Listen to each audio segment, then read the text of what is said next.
1966 ခုနှစ် မြန်မာနိုင်ငံတရားစီရင်ထုံးစာမျက်နှာနံပါတ်1128 GHANSHAMDAS, BILASROY and 3 others applicants versus MADANLAL, SARAF, RESPONDENT ဤစီရင်ထုံး audio book ကိုအထက်တန်းရှေ့နေဦးအောင်ခိုင်ဦးအထက်တန်းရှေ့နေဒေါ်ပြည့်ပြည့်ဖြိုးနှင့်တရားလွှတ်တော်ရှေ့နေဦးထိန်လင်းဦးတို့မိသားစုကစီစဉ်ဆောင်ရွက်ပြီးဒေါ်ယူပါစော်မင်းမှဖတ်ကြားခြင်းဖြစ်ပါသည် Civil Revision before Uchit Judge GHANSHAMDAS, BILASROY and 3 others applicants versus MADANLAL, SARAF, Respondent. Suit for recovery of money due on promissory note. Application for dismissal of suit before the conclusion of the trial.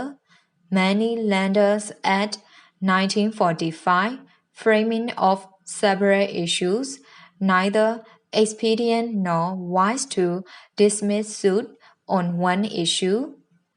Application for dismissal of the suit before the conclusion of the trial as the plaintiff respondent had stopped carrying on his money lending business and his money lender's certificate had been cancelled. Hell, as the defendants applicants have raised several points in their written statement and issues were duly framed.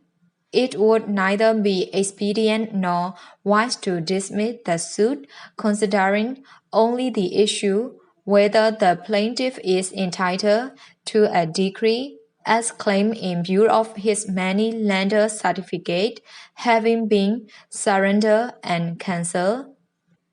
Udan for the applicants, Mr. C.A. Soma for the respondent, Uchit Judge. This application for revision by the applicants who were the defendants in civil regular suit numbered 197 of 1965 of the Rangoon City Civil Code is against the order of the Chief Judge, day 13 January 1966, by which the learned Chief Judge refused to dismiss the suit before the conclusion of the trial merely because the plaintiff respondent had stopped carrying on his money lending business and his money lender certificate had been cancelled. Therefore, the decision on the issue in question has been deferred until the other issues in the case have been fully considered. The facts giving rise to the present application are briefly these: the plaintiff respondent being a licensed money lender registered under the Money Lenders Act of 1945, advanced a loan of debt 25,000 bearing interest at the rate of 1.2% per month under a promissory note to the defendants applicants on 12 May 1962. The plaintiff respondent had received from the defendants applicants interest up to the 13th September 1963 and therefore no further payment either towards the principal or interest was received after the said day. Separate demands were made from time to time for repayment of principal together with interest due thereon, but to no avail.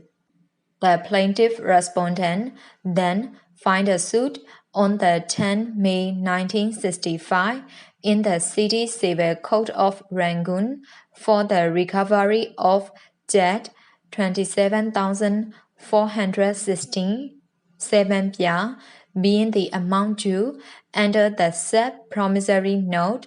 The defendants applicants aver in their written statement that they have fully repaid the said loan to the plaintiff respondent In addition, the defendant's applicants raised several points on the pleadings.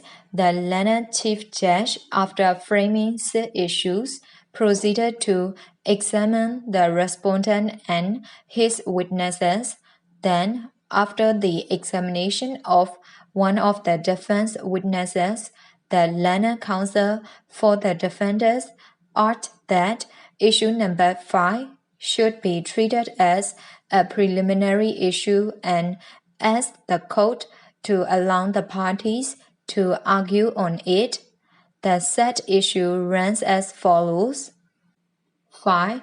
Is the plaintiff entitled to a decree for death 25,000 as claimed in the suit in view of his money-lender's certificate having been surrendered and cancelled?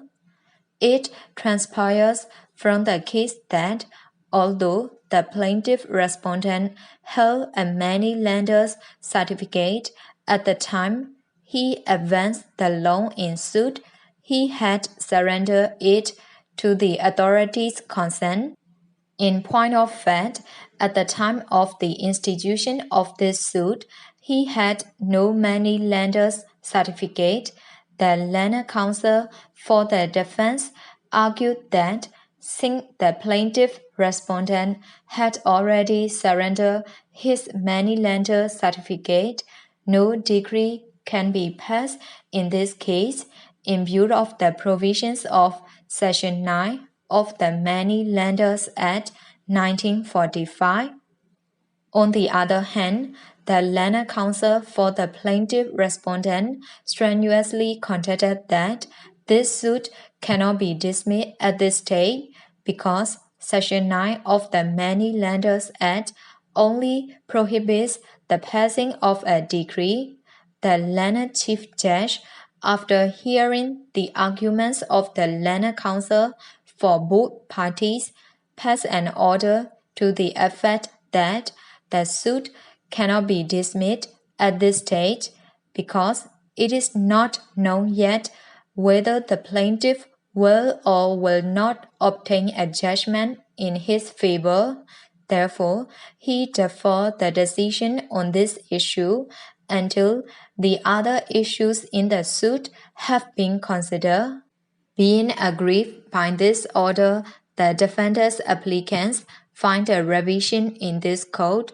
U Tan Aung, the Lenna advocate for the applicants, has argued before me with the greatest force that since the plaintiff respondent had obviously no money-lender certificate in his possession at the present judgment should be passed not in favor of the plaintiff respondent, but in favor of the defendant's applicants.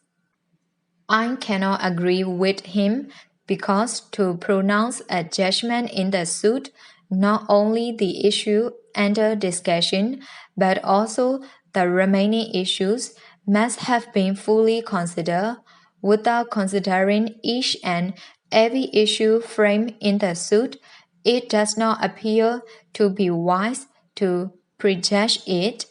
As the defendant's applicants have raised several points in their written statement and issues were duly framed without a careful consideration of the other issues thereof, it would neither be expedient nor wise to consider the issue in question.